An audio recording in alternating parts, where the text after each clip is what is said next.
नमस्कार, देवभूमि में आप सभी का स्वागत है और मैं हूं आपके साथ कृतिका। बुलेटिन की शुरुआत करेंगे बड़ी खबर के साथ में। दिल्ली में भारतीय जनता पार्टी की राष्ट्रीय कार्यकारिणी की बैठक लगातार इस वक्त जारी है। एनडीएमसी कन्वेंशन सेंटर में यह बैठक हो रही है।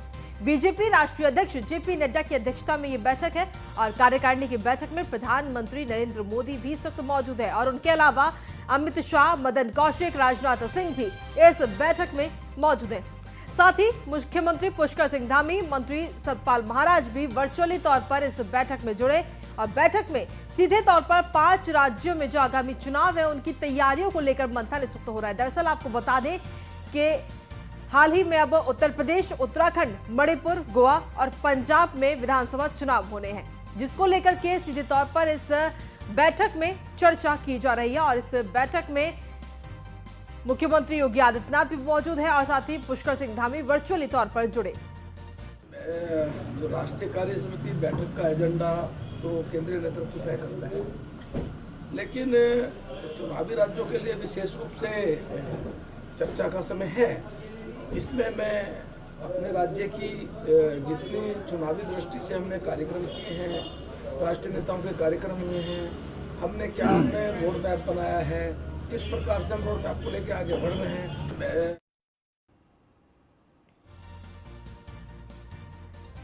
तो आपको बता दें कि मुख्यमंत्री पुष्कर सिंह धामी और मंत्री सतपाल महाराज वर्चुअली तौर पर इस बैठक में जुड़े। बैठक में अगर देखा जाए तो खास तौर पर 5 राज्यों में जो आगामी चुनाव है उनकी तैयारियों पर मंथन हो रहा है। दरअसल उत्तर प्रदेश, उत्तराखंड, मणिपुर, गोवा और पंजाब में अब चुनाव होने हैं, विधानसभा चुनाव है और ऐसे में भारतीय जनता पार्टी की राष्ट्रीय कार्यकारिणी की ये बैठक काफी अहम बैठक इसको माना जा रहा है। इसमें चुनावों को लेकर मंथन किया जा रहा है।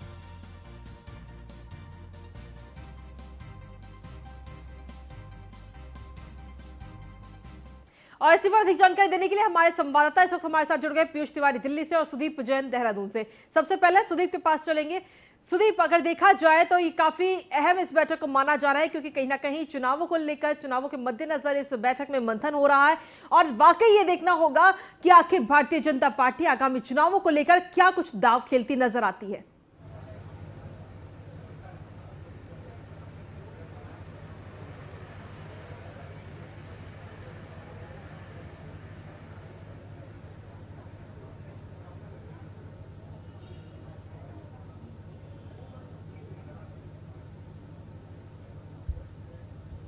जी देखिए, बात बिल्कुल सही है। आज जो राष्ट्रीय कार्यकारिणी की बैठक दिल्ली में हो रही है, इसमें जो 5 राज्यों में चुनाव होने हैं उसमें स्ट्रेटजी बन रही है और यही स्ट्रेटजी जो राष्ट्रीय स्तर पर तय हो रही है ये फिर प्रदेश में आएगी, प्रदेश से जिला स्तर पर, जिला स्तर से मंडल स्तर पर, यानी ऊपर के जो निर्देश हैं, केंद्रीय नेतृत्व के जो निर्देश हैं वो आम कार्यकर्ताओं तक पहुँचे और उसी लाइन पर आगे पार्टी आगे बढ़ते हुए काम करे, मतदाताओं तक पहुँचे, उनको अपने पक्ष में पूरी तरीके से तैयार करे मतदान के लिए और पार्टी रणनीति के साथ उतरे मैदान में। की बैठक है, 5 राज्यों में हमें चुनाव में जाना है, उसके दृष्टि से पूरा रोड मैप हमारी पार्टी ने तैयार कर लिया है। उसको आम हमारे कार्यकर्ताओं तक, नीचे संगठन तक, निचले स्तर तक, बूथ लेवल के कार्यकर्ताओं तक हमें पहुंचाना है और हमारी पार्टी ने जो मैकेनिज्म डेवलप कर रखा है उसके अनुसार हम राष्ट्रीय कार्य समिति के लगभग 10 दिन के अंदर अंदर हम प्रदेश की कार्य समिति कर लेते हैं। प्रदेश की कार्य समिति के 10 दिन के अंदर अंदर हम जिलों की कार्य समिति और उसके बाद मंडलों की कार्य समिति कर अपना पूरा जो संदेश है हमारे केंद्रीय नेतृत्व का उसे नीचे बूथ लेवल तक पहुंचा देते हैं और हमारा बूथ का कार्यकर्ता निर्देश के इंतजार में है, बिल्कुल तैयार बैठा है और वो इस बार 60 पार के नारे को मूर्त रूप देने के लिए कमर कसकर तैयार है। बिल्कुल। तो ये विनय गोयल जी हैं जिनका कहना है कि जो कार्यकर्ता है वो केंद्रीय नेतृत्व के निर्देशों का पालन करते हुए 60 पार जाने की तैयारी के लिए पूरी तरह से तैयार है, उसे निर्देशों का इंतजार है। तो निश्चित तौर पे महत्वपूर्ण बात है क्योंकि अब राष्ट्रीय कार्यकारिणी के बाद प्रदेश और प्रदेश के बाद जिला, जिला के बाद मंडल, निचले स्तर तक प्रत्येक कार्यकर्ता तक राष्ट्रीय कार्यकारिणी में लिए गए फैसले, किस लाइन पर आगे बढ़ना है, जनता में क्या पॉजिटिव मैसेज देना है, इन सारी चीज़ों पर डिस्कशन होगा। तो निश्चित तौर पे आज की ये बैठक चुनावी राज्यों के लिहाज से भी बेहद महत्वपूर्ण है। जी सुदीप, आप बने रहिए, हम आगे भी आपसे जानकारी लेंगे। इस वक्त हमारे संवाददाता पीयूष भी लगातार हमारे साथ जुड़े हुए हैं दिल्ली से, जहां पर ये बैठक इस वक्त हो रही है। पीयूष, अगर देखा जाए तो 10 बजे से ये बैठक चालू हो चुकी है और प्रधानमंत्री मोदी भी इस बैठक में मौजूद है। साथ ही उत्तराखंड की अगर हम बात करते हैं तो मुख्यमंत्री पुष्कर सिंह धामी और मंत्री सतपाल महाराज इस बैठक में वर्चुअली तौर पर जुड़े हैं। उत्तराखंड में एक बड़ी चुनौती रहेगी, 5 साल के अंदर 2 बार मुख्यमंत्री बदलना, 2 से 3 बार मुख्यमंत्री बदले गए, तो ऐसे में ये बड़ी चुनौती है।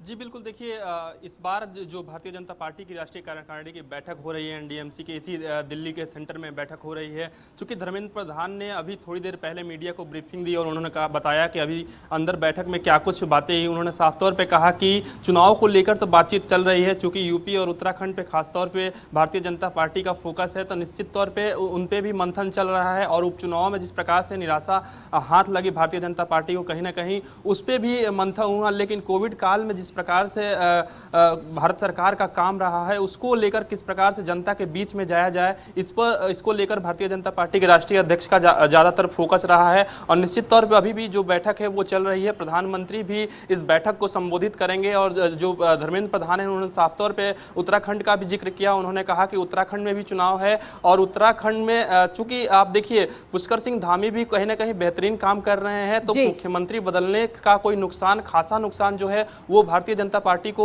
नहीं होगा, ऐसा मानना है भारतीय जनता पार्टी के कई नेताओं का। तो ऐसे में जो बैठक चल रही है, करीब करीब 124 लोग यहाँ पे मौजूद हैं और जो भी लोग वर्चुअली भी कुछ लोगों को जोड़ा गया है। धर्मेंद्र प्रधान ने खुद साफ तौर पे कहा कि जो मुरली मनोहर जोशी हैं, वरिष्ठ नेता हैं भारतीय जनता पार्टी के, उनको भी वर्चुअली जोड़ा गया है और जो चर्चाएं हैं उनसे भी बातचीत हो रही है कि किस प्रकार से बेहतर एक रणनीति बनाई जा सके इस चुनाव को लेकर, ताकि भारतीय जनता पार्टी की जीत सुनिश्चित कराई जा सके, चाहे यूपी हो, उत्तराखंड हो, चाहे 5 राज्यों के चुनाव। देखिए किसान आंदोलन को लेकर किस प्रकार से किसान आंदोलन को टैकल करना है, उस पर भी रणनीति बन रही है। पंजाब में सिख समुदाय का जिक्र उन्होंने किया धर्मेंद्र प्रधान ने, चूंकि जो वो यूपी के प्रभारी है, लेकिन साफ तौर पे देखिए सिख समुदाय ज्यादातर किसान आंदोलन से जुड़ा हुआ है और किस प्रकार से सिख समुदाय को एक तरीके से अपने फेवर में, अपने पाले में किया जा सके। 84 के दंगों का भी उन्होंने जिक्र किया कि किस प्रकार से वहां पे अत्याचार हुए, सिख समुदाय पर अत्याचार हुए। लंगर को जीएसटी मुक्त करने की भी बात धर्मेंद्र प्रधान ने यहाँ पे कही।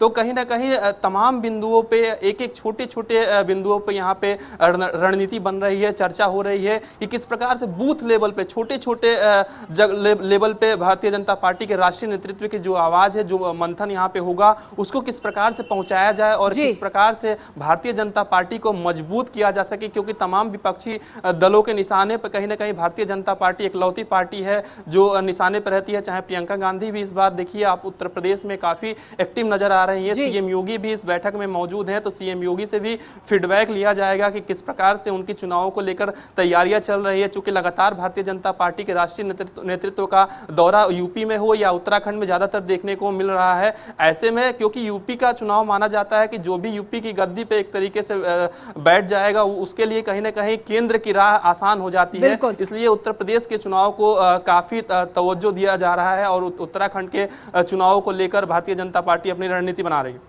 जी पीयूष, आप बने रहिए, हम आगे भी आपसे जानकारी लेंगे। इस वक्त सुदीप भी हमारे साथ लगातार जुड़े हुए हैं। सुदीप, अगर बात करें उत्तराखंड की तो कई सारी चुनौतियां हैं इस वक्त सरकार के आगे, आखिर कैसे उन चुनौतियों को पार कर पाएगी भारतीय जनता पार्टी? जी देखिए सबसे असल मसला भारतीय जनता पार्टी के मौजूदा नेतृत्व के सामने इस बात को लेकर है कि राज्य में जो 3 मुख्यमंत्री बदले गए, इसका जवाब वो जनता को कैसे दे। दूसरा, भारतीय जनता पार्टी का जो इंटरनल सर्वे है, इंटरनल सर्वे ये बताता है कि पार्टी को नुकसान हो रहा है, इसकी भरपाई कैसे हो। तीसरा, पहाड़ में देवस्थानम बोर्ड का और भू कानून को लेकर एक अध्यादेश आए, इस पर सरकार की रणनीति स्ट्रेटेजिकली कितनी मजबूत होगी, यह भी बहुत कुछ तय करेगा। क्योंकि 29 और 30 तारीख को गैरसैंण में विधानसभा सत्र का आयोजन होने जा रहा है और ये जो आयोजन होगा ये महत्वपूर्ण होगा। सूत्र बताते हैं कि सरकार में देवस्थानम बोर्ड पर व भू कानून, जो उत्तराखंड में हिमाचल की तर्ज पर मजबूत भू कानून की मांग हो रही है कि बाहरी व्यक्तियों के जमीन खरीद फरोख्त पर रोक लगे, सोशल मीडिया में कैंपेन चल रहा है, उस पर भी सरकार एक स्ट्रेटजी ले सकती है। ये देखिए चुनावी तैयारियों का ही समय है, जो आज मुख्यमंत्री करीब 4 घंटे से भी भाजपा दफ्तर में है और करीब 3 बजे तक यहीं रहेंगे। तो निश्चित तौर पर जो इतने बड़े मार्जिन, इतने बड़े मैंडेट के साथ भारतीय जनता पार्टी उत्तराखंड में सत्ता में आई थी, उसमें भारतीय जनता पार्टी को स्पष्ट पता है कि उसे बड़ा नुकसान भी होने जा रहा है, क्योंकि मैक्सिमम नंबर भी उन्हीं के पास हैं। तो बिल्कुल। इसीलिए स्ट्रेटजी पर काम करना बेहद महत्वपूर्ण है और इसी पर सुबह से ये डिस्कशन चल रहा है, जिसमें केंद्रीय नेतृत्व राज्य पर और राज्य अब प्रदेश व जिला स्तर पर इसकी जानकारी नीचे पहुंचाएगा, कार्यकर्ताओं तक पहुंचाएगा। जी सुदीप, आप बन रही है, आगे भी आपसे जानकारी लेंगे। इस वक्त पीयूष भी हमारे साथ जुड़े हुए हैं दिल्ली से। पीयूष, अगर देखा जाए तो हाल ही में जो उपचुनाव हुए उसमें भारतीय जनता पार्टी को खासा नुकसान होता हुआ नजर आया, और अगर कुछ इसी तरीके के नतीजे विधानसभा चुनाव में आते हैं तो भारतीय जनता पार्टी के लिए मुश्किलें होंगी काफी।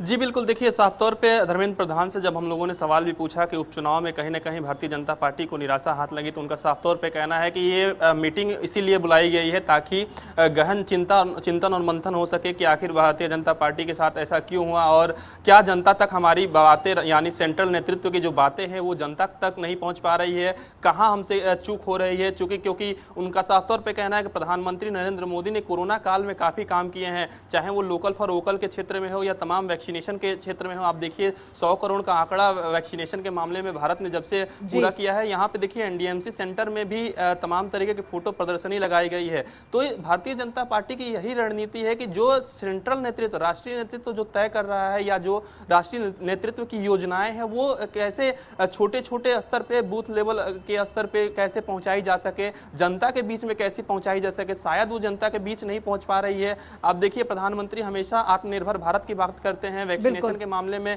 भारत कहीं ना कहीं अव्वल रहा है, अभी भी वैक्सीनेशन का काम चल रहा है। जागरूक करने के लिए बूथ लेवल के कार्यकर्ताओं को एक्टिव किया गया था कुछ देर पहले ही कि किस प्रकार से जो लोगों में भ्रम की स्थिति है वैक्सीनेशन को लेकर, उसको किस प्रकार से दूर किया जाए। तो तमाम बिंदुओं को देखिए, इस बार की जो बैठक हो रही है वो कोरोना काल को देखते हुए भी कहीं ना कहीं काफी अहम माना जा रहा है, क्योंकि कोरोना काल में देश को काफी नुकसान हुआ है और कहीं ना कहीं उसको रिकवर करने में भारतीय जनता पार्टी और मोदी सरकार काफी हद तक सफल रही है, ऐसा भारतीय जनता पार्टी के नेताओं का कहना है। और निश्चित तौर पे चुनाव को लेकर तो ये बड़ी बैठक है ही, क्योंकि टैकल करना है। देखिए यूपी में भी अब राजनीति मुफ्त की राजनीति हो या तमाम तरह की घोषणाएं जो कांग्रेस पार्टी की ओर से की जा रही है, चाहे 10 लाख के मुफ्त इलाज की बात करें, स्मार्टफोन और स्कूटी की बात करें, तो तमाम घोषणाएं विपक्षी पार्टियां कर रही है। तो ऐसे में बीजेपी क्या कुछ करेगी, कैसे किस प्रकार से अपने विपक्ष को टैकल करेगी, उसको देखते हुए भी यहाँ पे रणनीति बनाई जा रही है। चूंकि नरेंद्र मोदी खुद इस बैठक में मौजूद हैं, समापन समारोह जो है वो नरेंद्र मोदी के भाषण के साथ ही होगा। तो तमाम जो यहाँ पे, चाहे वो नितिन गडकरी हो, राजनाथ सिंह, जो तमाम केंद्रीय गृह मंत्री अमित शाह हो, तमाम लोग यहाँ पे मौजूद हैं और हर बिंदुओं पे मंथन चर्चा चल रहा है। बिल्कुल पीयूष, वाकई देखना होगा कि आखिर क्या कुछ रणनीति भारतीय जनता पार्टी की बनती है इस बैठक में। इसी पर अधिक जानकारी साथ हमारे साथ सुदीप भी लगातार जुड़े हुए हैं। सुदीप, अगर देखा जाए तो इस बार आप पिछले काफी समय से वहां पर मौजूद हैं, जनता से भी आप लगातार बातचीत कर रहे होंगे, तो इस बार चुनावों में क्या कुछ उत्तराखंड के खास मुद्दे रहेंगे? देखिए, जहां तक उत्तराखंड के चुनावी मुद्दों का प्रश्न है, तो देखिए उत्तराखंड में हम देखते हैं 5 वर्ष कांग्रेस, 5 वर्ष भाजपा। एंटी इनकम्बेंसी फैक्टर बहुत बड़ा है, विरोध की लहर बहुत बड़ा मुद्दा है, पहला। दूसरा, जो सरकार का इंटरनल सर्वे है वो सरकार के पक्ष में नहीं है, सीटें कम हो रही हैं और ज़्यादा कम हो रही हैं। तीसरा, राज्य में हमने देखा जो देवस्थानम बोर्ड के मसले पर विरोध है, प्रधानमंत्री के दौरे से ठीक पहले मुख्यमंत्री को केदारनाथ जाना पड़ा, समझाना पड़ा, सुबोध उनियाल को कहना पड़ा, जो कैबिनेट मंत्री हैं, कि 30 नवंबर तक हम इस पर निर्णय ले लेंगे। और भू कानून, इसके साथ ही कांग्रेस जो अपोजिशन में है उसमें सीधे तौर पर अमित शाह जिस प्रकार से हरीश रावत को टारगेट करके गए, सीधे तौर पर बताता है कि भारतीय जनता पार्टी को अपने विपक्ष में, विरोध में सीधे हरीश रावत जैसा कैंडिडेट है, व्यक्तित्व है, लिहाजा उसी लाइन पर पार्टी आगे चलेगी। हालांकि आज राष्ट्रीय कार्यकारिणी संपन्न होने के बाद भी बहुत चीजें साफ होंगी कि पार्टी आगे किस लाइन पर आगे बढ़ रही है। बिल्कुल, चलिए सुदीप आप बने रहिए, और पीयूष आपका बहुत बहुत धन्यवाद तमाम जानकारी और अपडेट्स देने के लिए।